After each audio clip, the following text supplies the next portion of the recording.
Hello दोस्तों, कहानी दुनिया में आपका स्वागत है। आज मैं आपको अकबर और बीरबल की कहानी सुनाने जा रही हूँ।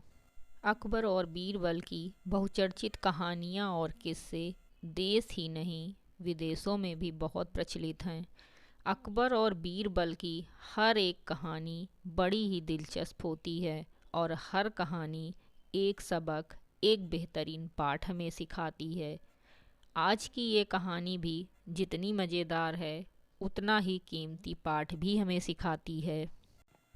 आज की कहानी है मूर्ख से पड़ा पाला। यह एक मज़ेदार कहानी है। तो चलिए पढ़ते हैं अकबर और बीरबल की ये इंटरेस्टिंग स्टोरी। बादशाह अकबर अपने मन में आने वाले हर तरह के सवाल, चाहे वो कितने ही ऊटपटांग क्यों ना हो, हमेशा बीरबल से पूछ लेते थे और अपेक्षा रखते थे कि बीरबल उसे उसका उत्तर दें। एक बार अकबर और बीरबल साथ में बैठे हुए थे। तब अकबर ने बीरबल से कहा, बीरबल, मुझे एक ख्याल हमेशा ही आता है कि तुम जो इतने बुद्धिमान हो तो तुम्हारे पिताजी कितने बुद्धिमान होंगे, और मेरा मन है कि एक बार तुम्हारे पिताजी से ज़रूर मिलूं और देखूं कि वो बुद्धि में तुमसे भी बढ़कर हैं या नहीं। बीरबल ने अकबर से कहा, महाराज, मेरे पिता एकदम सीधे साधे, भोले भाले और गांव देहात में रहने वाले सरल आदमी हैं। उनसे मिलकर आपको कुछ भी हासिल नहीं होगा, इसलिए अच्छा होगा आप उनसे मिलने का ख्याल छोड़ दें।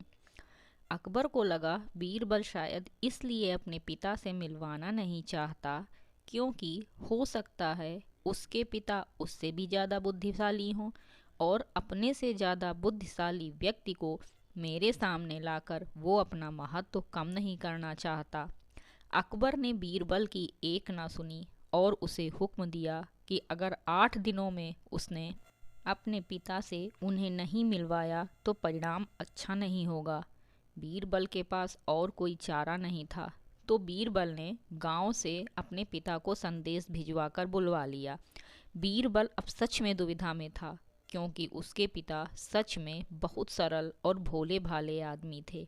बीरबल ने अपने पिता को अच्छे से नए कपड़े खरीद कर दिए और उन्हें एक बात कही कि चाहे कुछ भी हो जाए, अकबर कुछ भला बुरा कहे या गुस्सा करे तो आपको उनके सामने बिल्कुल मुंह नहीं खोलना है। बीरबल के पिता अपने बेटे की बात मानकर अकबर के दरबार में गए। उनको देखते ही अकबर ने पहचान लिया कि वो बीरबल के पिता हैं, लेकिन सिर्फ बात शुरू करने के लिए अकबर ने कहा, क्या आप ही बीरबल के पिता हैं? बीरबल के पिता बिना कुछ बोले वहीं पर शांति से खड़े रहे, जैसे उन्हें अकबर की बात समझ में ही ना आ रही हो। अकबर ने एक के बाद एक कई सवाल किए।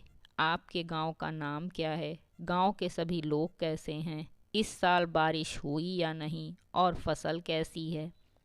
लेकिन बीरबल के पिता अपने बेटे के समझाए अनुसार एक भी शब्द नहीं बोले। अकबर को गुस्सा आ गया और वो बड़बड़ाने लगा, कैसे मूर्ख से आज पाला पड़ गया है। मेरी हिम्मत मारी गई थी जो ऐसे मूर्ख को अपने पास बुलवाया, जो इतने सरल सवालों के जवाब भी नहीं दे सकता। मूर्ख शब्द सुनकर बीरबल के पिता को मन ही मन बहुत गुस्सा आया, लेकिन फिर भी वो शांत रहे। आखिरकार अकबर ने उन्हें जाने के लिए कह दिया। वो वहाँ से चले गए और घर जाकर बेटे बीरबल को सारी बात बताई। बीरबल ने उन्हें समझाकर वापस गांव भेज दिया।